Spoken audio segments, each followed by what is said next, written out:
So I would like to welcome you to our session on Gröbner Bases. I get the full So the screen. first talk is by Matthias Steiner. So, The title of his talk get the is full screen. Gröbner Bases, Cryptanalysis of Seminion and Hydra. Great. So I hope the microphone is working. Yes.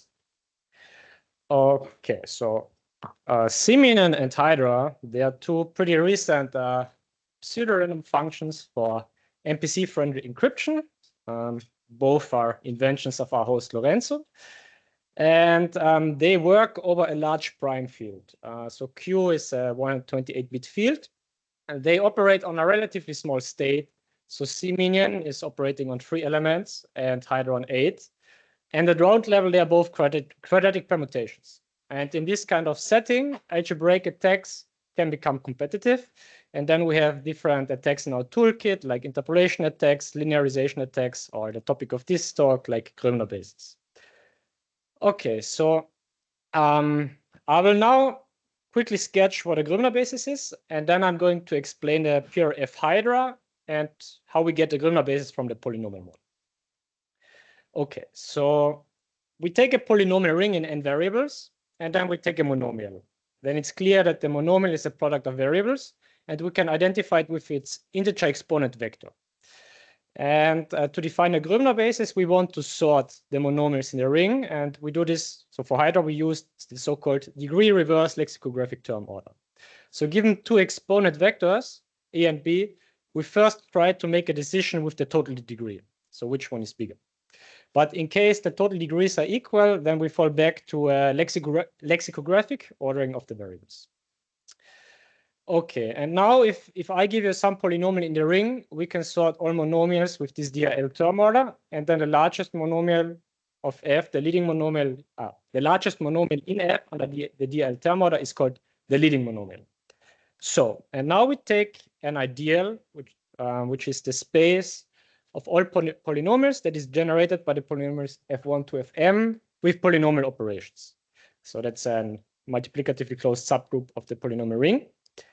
And the Gröbner basis is a finite generating set of an ideal such that all the leading monomials living in our ideal I are generated by the leading monomials of the set G.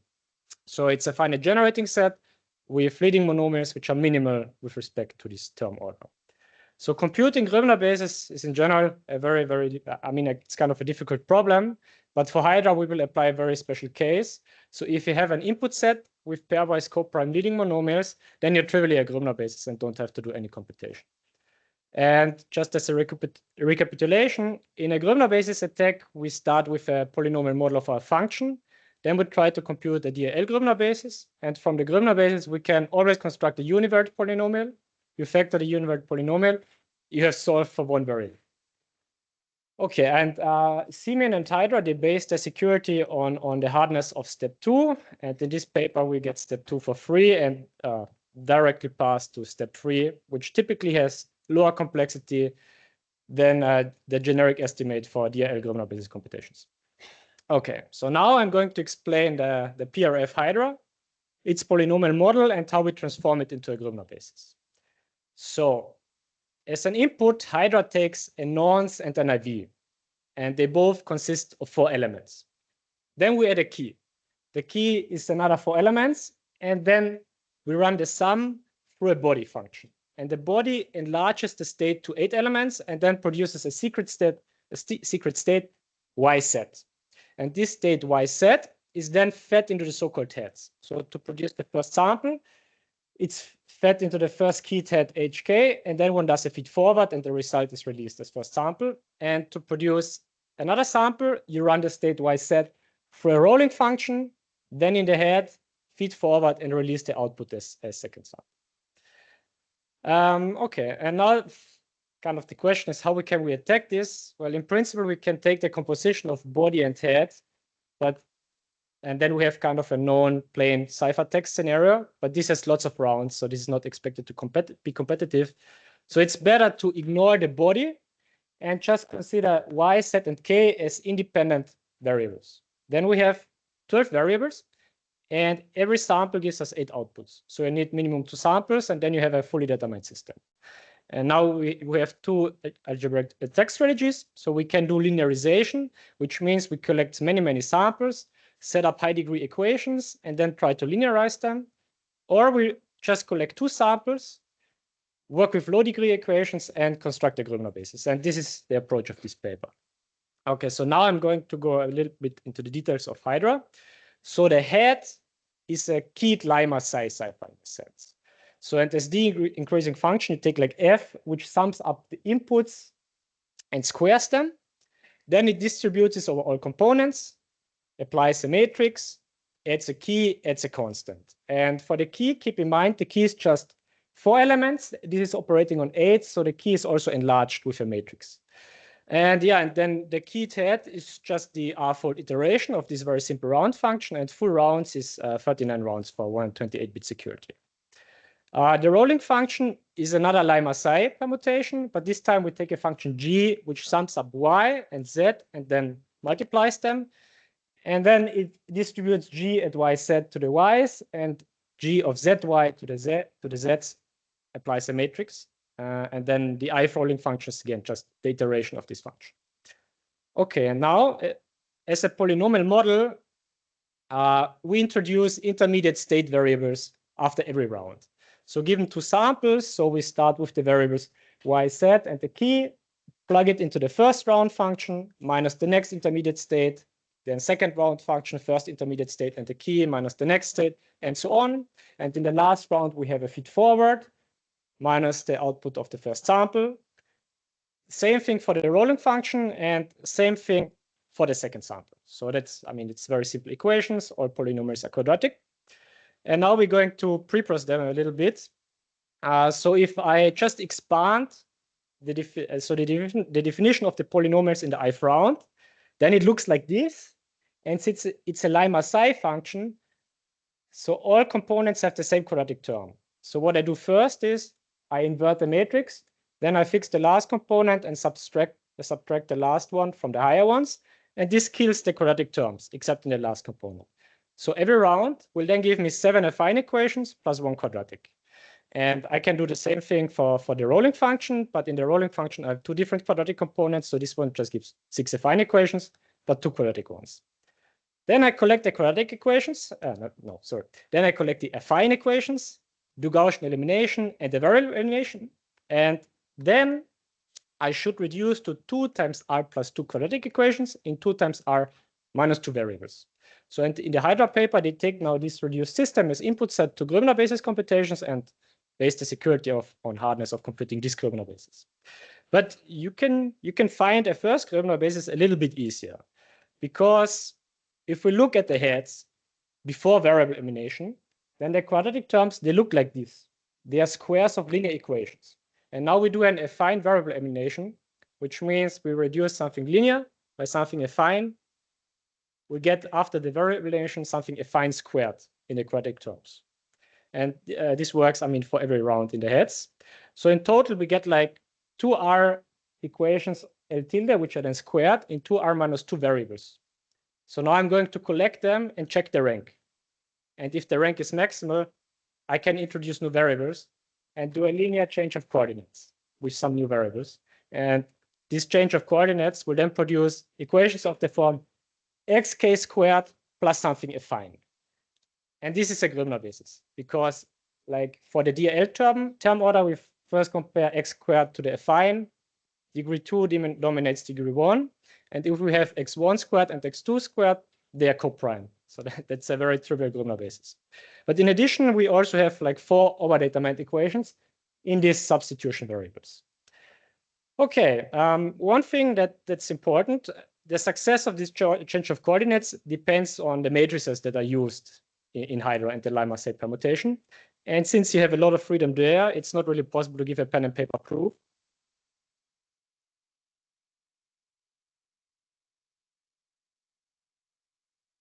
Seconds where the construction works. And for instance, proposed in the ePrint version of the Hydra paper, this works for all round numbers that I've tested, I think between 2 and 60. Okay, so now we have a Gröbner basis, and now I'm going to explain how we can cryptanalysis for starting with these Gröbner bases. So in principle, we have two directions. We can work with all equations, so the 2r plus 2 equations in 2r minus 2 variables, and compute the Gröbner basis of this thing. So that's the approach from the Hydra paper, how they set the round numbers. Or alternatively, I ignore the overdetermined equation and have like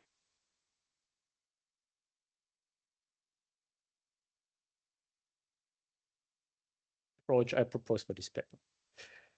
So I'm quickly going to review the first approach. So to compute the Gröbner basis, in general, we do Gaussian elimination on a so-called Macaulay matrix. We fix a degree D, and then we take all monomials up to degree D. We sort them with our DRL term order, and then we index the columns of this matrix via our sorted monomials. And for a row, we take a polynomial from our input set and the monomial such that the degree of the product is less than D. And then we write the coefficients of the product in this matrix and then do Gaussian elimination on this. And if D is big enough, the row space will contain a Gröbner basis. And like state-of-the-art algorithms like F4, they do this for, since a priori you don't know the D, they build this matrix for increasing D until they find the Gröbner basis. And under a theoretical assumption, you can predict the termination degree as the index of the first negative coefficient of a power series. And in case for Hydra, the power series would be like this.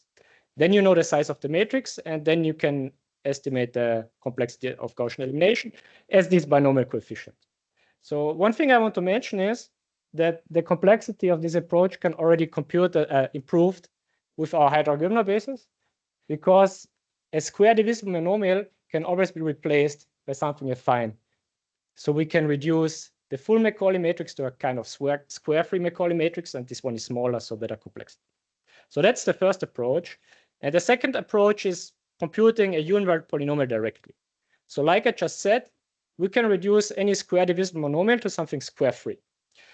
So if we look at the quotient ring, the polynomial ring modular our Gröbner basis, it's generated by square-free monomials. And the number of these monomials is 2 to the power of n. So and this becomes a finite FQ vector space. And if we now take the last variable and consider multiplication by the variable as a map on this quotient ring, then that's an FQ linear map. So it has to be represented by a matrix, and that's called the so-called multiplication matrix for the last variable. And then is a very, very important result in computer algebra. If you have a root alpha of your system, then the last entry of your root has to be an eigenvalue of this matrix. And now it's pretty obvious how we can solve the system. We set up the multiplication matrices, compute characteristic polynomials, factor them, and then try combinations. And this, if you have the matrix, the multiplication matrix for the last variable, then the characteristic polynomial can be computed in this complexity. And now we can use this characteristic polynomial to kind of give a dedicated solving algorithm for Hydra. So first we start with the full system and construct a characteristic polynomial for the last variable. Well, then we compute the GCD with the field equation because we only care about FQ valued roots, and the GCD will filter them. That will reduce the degree, and then we factor the characteristic polynomial.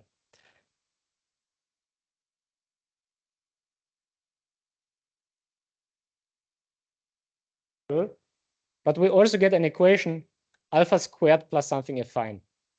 We can rearrange this equation now for another variable, let's say xn minus 1, and then we can substitute this in the other equations.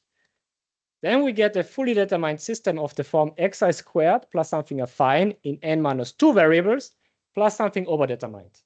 And if I now ignore the overdetermined thing, I again have a fully determined Gröbner basis, can compute the next characteristic polynomial, solve for the next variable. Now I iterate this until I have a guess, or until I've eliminated all variables. Then I lift this to a global solution guess, and then I verify whether it's a correct Hydra key. And well, the complexity of this approach is a nice geometric sum, which evaluates to this quantity, where the big N is a bound on the FQ valued roots in every iteration of the algorithm, because in principle, the characteristic polynomial can have more than one root. And now, I mean, let's compare this formula to the Hydra complexity estimation. So we take a worst case assumption. So we assume that the first root, the adversary, recovers in every iteration, leads to the true key. This would be n equal to 1. And then we assume we have like an optimal matrix multiplication algorithm, which would be omega equal to 2. And with the cryptanalysis from the Hydra paper, you couldn't attack more than 29 rounds. And like if you start with the Gröbner basis as input set, you can get up to 33 rounds. Yeah. And so as a summary, so you can get the Gröbner basis for Hydra quite simple in a computer algebra program. And in the paper, I constructed a C-mean and Gröbner basis by hand. So for both designs, you trivialize the hardness assumption, and then you can pass to an easier step to attack the design. How good are we on the time? Okay, that's great. Okay, and yeah, but what's also in the paper, so there's a recent attack from SEC 24, which basically constructs a univariate. Oh no, there's a recent attack on C-minion, I'm sorry, from selected errors 24, which construct a univariate polynomial faster than expected. And in the paper, I proposed like a mitigation against this attack, but which maintains the C-minion Gröbner basis. And lastly, I want to mention, so this idea that you have a Feistel or Lamarck permutation, then you do some variable eliminations in the start with affine equations, and then you do a change of coordinates to produce a DL Gröbner basis. This can be applied, in hindsight, this can be applied to more designs than Hydra. Okay, now you can use this for more cryptanalysis, and I can give an example. So with this idea, change of coordinates to the Gröbner basis, you can also find one for the G-MIPSy family. So this analysis is not public yet, but I've given a preliminary talk in January, and the slides are available under this link. So that's one direction you can do now, so more cryptanalysis. Or you can utilize this strategy at the design stage. If you want to design like a Lamarck cipher over a big prime field, you can now try to get a Gröbner basis from the start, and ideally this will lead to more robust cryptanalysis of these arithmetization-oriented friendly designs in the future. Okay, now I'm already finished.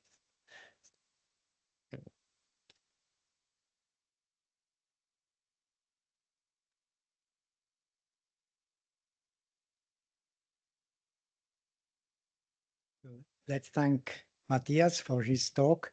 Do you have questions? Yes. Yeah. Hi, thank you for your talk. In the modeling of Hydra, you have more equations than variables at first, and then you ignore some equations. Yes. How does that affect the ideal degree of the total system? Well, if you get very close to solving the system, so in experiments that I've tried, so in the beginning, sorry, I said.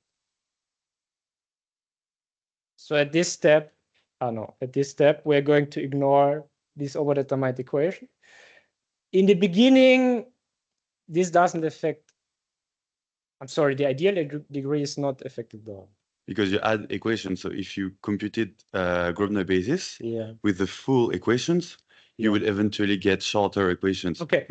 Sorry. If you compute the Gröbner basis for the full thing, then the Gröbner basis is always linear. In practice, it's always linear. So if you take all equations and then the overdetermined system, you usually have a linear Gröbner basis, and then there is no solving needed. Yeah, and here we always have the ideal degree to the power of n.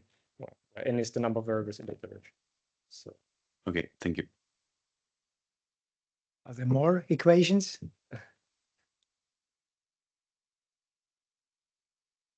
If not, I have a quick one. Do you think you have found optimal monomial ordering for Hydra, for example? Yeah, I mean, you can't be easier than x squared plus something affine, right?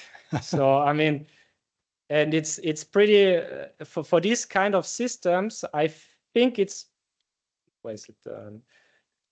For a system where you have something linear x squared, this is pretty always this kind of optimal. And I think it's